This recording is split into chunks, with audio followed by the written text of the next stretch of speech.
The film begins in the year 1127 AD. A Persian emperor asks one of the jinn to show him things he has never seen before, things that would amaze and astonish him. The jinn fulfills his request and uses his powers to harm and injure the emperor's guests. One of those present asks for help from the emperor's sorcerer, whose name is Zoroaster. But the sorcerer can't do anything except watch in horror as he sees the man's skeleton emerge from his skin and attack another guest. The jinn convinces the emperor to use his third wish to return everything back to normal. But he warns the emperor and tells him that this will allow the jinn to open the gate between worlds and free the rest of his brothers. And while the jinn is showing off his power, Zoroaster pulls out a fiery opal stone and recites an incantation to draw the jinn in and trap him inside the gem. Centuries pass and we arrive in America. In modern times, a man named Raymond Beaumont goes to a port to oversee the arrival of a Persian statue called Ahura Mazda. His assistant, Ed Finney, yells at the crane operator Mickey Torelli about the way he's handling the crate. Torelli, who had been drinking on the job by mistake, he spills his drink on the crane's control panel, causing the crate to fall on Finney and kill him. While the workers are cleaning up the debris, one of them finds the fire opal among the broken pieces of the statue and steals it. That stone changes hands several times until it ends up with the owner of a pawn shop, who takes it to an auction house called Regal to have it appraised. At the same time, we are introduced to Alexandra Emberson, the best appraiser at the auction house, while she's playing tennis with one of her closest friends. After the match, Josh asks Alexandra out, but she's worried that things might end badly between them as they walk away. Josh tells Alexandra to think about his offer. Then, when Alexandra examines the opal stone, she is amazed by the size of the gem and its unique qualities. She assures her manager there that it will fetch a very high price at the auction. As she continues the examination, she blows on the gem and wipes it on her shirt and unintentionally awakens it. The spirit inside the gem hears a deep voice in the room that distracts her. When the voice stops, she resumes her work as usual. And when Alexandra looks at the gem under the microscope, she sees something moving inside it, so she decides to take it to Josh for further testing. And indeed, Alexandra leaves the gem with Josh because she has to go coach the girls' basketball team during a friendly match. Alexandra calls a timeout and advises the girls to practice mindfulness to help them shoot the ball correctly. Meanwhile, Josh is running a spectroscopic analysis on the opal stone. The stone splits into 4 pieces and causes an explosion in the lab. The hideous jinn appears and crawls toward Josh, who has been seriously injured. The jinn offers Josh to ease his suffering, and all he has to do is make a wish. After Josh agrees, he screams in pain and the jinn steals his life from him. At that very moment, Alexandra has a vision of what's happening to Josh while she's trying to call him on the phone. All she can do is cry. She watches as Josh dies slowly and the jinn's body transforms into something more human-like. But even after this transformation, the jinn still doesn't look completely human. But at least he's able to stand on his feet and walk, and before he leaves the lab, the jinn takes the broken pieces of the opal stone with him. When Alexandra arrives, she's horrified to see Josh dead. At the body bag, Detective Nathan asks her what Josh was working on. She tells him that he was analyzing a gemstone for her. Elsewhere in the city, a homeless man is sitting outside a pharmacy begging from the customers. The pharmacist comes out of the shop and yells at him, so the homeless man screams back angrily and wishes that the pharmacist would die a horrible death. The jinn hears him and asks the man if he's willing to lose his soul to have that wish granted. The man tells him that he'd sell his soul for much less than that. And he tells the jinn that he wishes the pharmacist would die of cancer. Inside the shop, the pharmacist suddenly collapses to the ground and strange lumps start appearing on his skin. Alexandra sees this scene in her mind while Nathan is still interrogating her. After the pharmacist dies, the jinn asks the homeless man if it was worth his soul. The man runs away in terror when he sees the jinn's face, and at home, Alexandra is grieving over the death of her sister Josh. Shannon tries to comfort her and tells her that it's not her fault. But Alexandra insists that she is connected to the matter because there was something strange about the opal stone she saw. Shannon suggests to Alexandra that she talk to her psychiatrist because she thinks Alexandra is imagining things like she used to after she failed to save their family from Shannon's fire. She's afraid her sister will start having the same nightmares she had back then, so she reminds her that she saved her from the fire. And it's not her fault that she couldn't save their father and mother too. Alexandra replies and tells her that what she's seeing now has nothing to do with what happened in the past, and she vows that she will find out exactly what happened to Josh. The next day, Alexandra looks for the man who pawned the opal stone and finds out that it came from the Beaumont statue.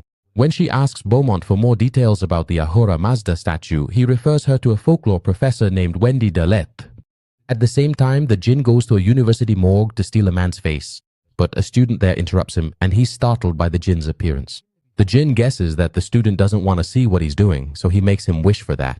When the student agrees, the jinn uses his power to seal his eyelids shut forever. After the jinn puts on the face, Alexandra sees him in a vision and suddenly screams while she's in the middle of talking to Beaumont before he leaves. Beaumont invites Alexandra and Shannon to a party to celebrate acquiring the family statue. After that, Alexandra meets with Derleth to ask her about the opal stone. The professor tells her that there was a jinn trapped inside that gem, but not like the jinn we see in movies. Arabs consider jinn to be something scary.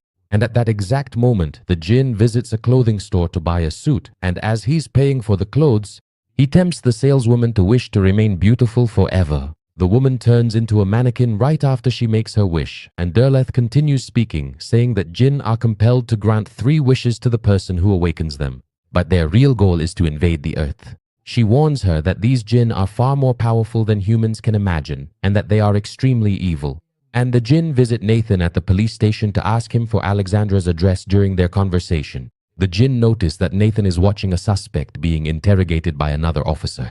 Nathan loudly wishes that the suspect would commit a murder in front of eyewitnesses, so the jinn grant him his wish. Suddenly, the suspect grabs a gun from an officer and shoots at 2 detectives. While Nathan and the other officers are trying to restrain the man, the jinn look through a file on Nathan's desk and find Alexandra's business card. And when Nathan notices him, the jinn give the suspect strength to resist the officers. The suspect dislocates the jaw of one of the officers before the others manage to kill him. At home, Alexandra is doing her own research and discovers that this jewel works as a gateway that can be opened from either side. Before the jinn can free his siblings, he needs to charge the stones by collecting the souls of the people who asked him to grant their wishes. Then the jinn has to find the person who woke him up and grant them 3 wishes. At night, the jinn goes to the auctioneer's office to find Alexandra, but the guard refuses to let him in, so the jinn convinces him to make a wish. The guard tells him, "I wish you would leave from here." So the jinn has no choice but to grant the guard's wish and leaves. The jinn says loudly that he has to get in, so the guard tells him, "I wish I could see you try to get past me." So the jinn turns the guard into glass and walks right through him. When he enters Nick's office, the jinn asks for Alexandra's address. Nick refuses to give it to him. So the jinn shows him his power. When Nick tells him that he wishes the artifact on his desk was extremely valuable, the jinn turns the piece into gold and produces a bunch of diamonds from it. Nick still refuses to give the jinn the address, but he gives in when the jinn offers him anything he could wish for. And when Nick asks for $1 million, the jinn causes the plane that Nick's mother is on to crash before the trip. His mother had signed a travel insurance policy listing Nick as the beneficiary.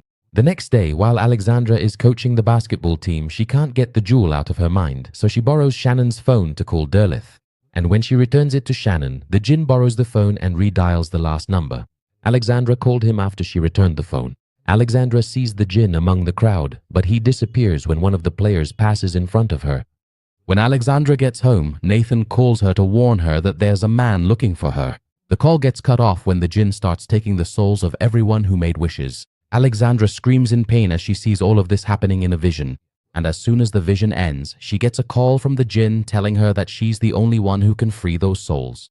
After that, Alexandra goes to Derleth's apartment to tell her that the jinn is looking for her and that the jewel has been charged with people's souls. She asks her what she can do, but the professor tells her that all the spells and sorcerers who used to be able to deal with the jinn are gone now because we live in the age of reason.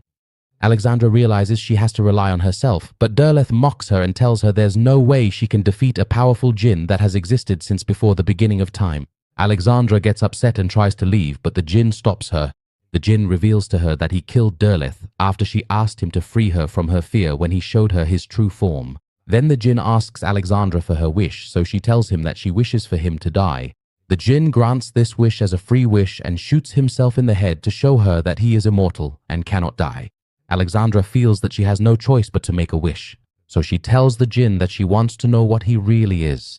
The jinn takes her inside the opal stone and shows her the terrifying things he does to the souls he has affected. The jinn sends a lizard-like creature to chase after her, so Alexandra runs, and when the jinn appears behind her, she tells him that she didn't wish for him to be with her inside the jewel.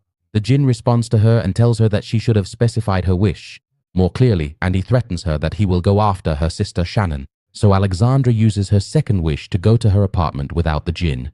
Unfortunately, Alexandra discovers that Shannon has already gone to Beaumont's party, so she drives her car quickly to catch up with her. When she arrives, the djinn appears, so Alexandra asks the security guard to stop him from following her.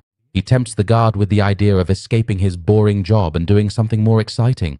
And when the guard agrees, the djinn locks him inside a water torture cell and tells him that the magician Houdini could escape from it in less than 3 minutes. And when Alexandra finds Shannon at the party, she convinces her that they should leave immediately, but she insists on staying. Shannon tells her that the guy she met at the basketball court is here. She points out the direction of the djinn, who has now introduced himself as Beaumont. And when she turns around again, Shannon is gone, so Alexandra tries to catch up with her at the same time. The djinn tells Beaumont that he once attended a party that was so wild, people remembered it for centuries. Beaumont says he wishes he could host a party like that. So the djinn uses his power to create utter chaos, just like he did centuries ago in Persia. The djinn makes the artworks and other hard objects come to life to kill the guests. He reveals his true face to Beaumont, who runs away terrified. Then the djinn notices that Alexandra is chasing after Shannon, so he creates a distraction by setting several guests on fire. And when the djinn catches up to Alexandra, he tells her that she can stop all this chaos if she wishes for herself to disappear. But Alexandra still refuses to make the third wish. The djinn finally loses his patience with Alexandra, but she laughs in his face, knowing he can't kill her. The djinn replies, telling her that he doesn't need to kill her, but he can simply make her wish she were dead. Alexandra runs when one of Beaumont's statues comes to life and attacks her. As she runs down the hallway, she runs into Beaumont and asks him if he's seen Shannon, but he starts choking before he can answer. A monstrous creature emerges from Beaumont's horn and grabs Alexandra's leg with its tentacles. She breaks an ancient vase and stabs the creature with a piece of it. When the security guards arrive, the warrior statues come to life and attack them with swords and arrows. The guards shoot at the statues, but the bullets have no effect on them.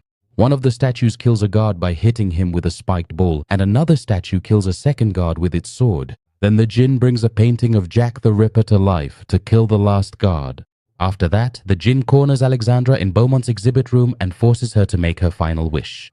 Alexandra still refuses, so he reveals to her that he has trapped Shannon inside a painting depicting a burning building. Alexandra becomes desperate, so she practices mindfulness before making her third wish. After she recalls the details of the accident that happened at the dock, she tells the djinn, "I wish that the crane operator who was lowering the statue wasn't drinking on the job." The djinn, still in disbelief that Alexandra managed to stop him, screams as he is pulled back into the jewel. And the scene returns to the dock, with Beaumont watching the arrival of the statue. But this time, the crane operator is alert and successfully lowers the crate onto the dock. After a while, Alexandra visits Josh in his lab and invites him to go out together. Josh is surprised by Alexandra's behavior and asks her if she's okay. She doesn't answer, but winks at him before leaving the lab and inside Beaumont's house. The statue of Ahura Mazda is placed in the spot where he intended to display it. And inside, the jewel. The djinn sits on his throne, thinking about his next move. And that's the end of the movie. See you in a new summary. Thank you for watching. Subscribe to the channel, my friend, to watch movie summaries, action, horror, romance, thriller, and science fiction.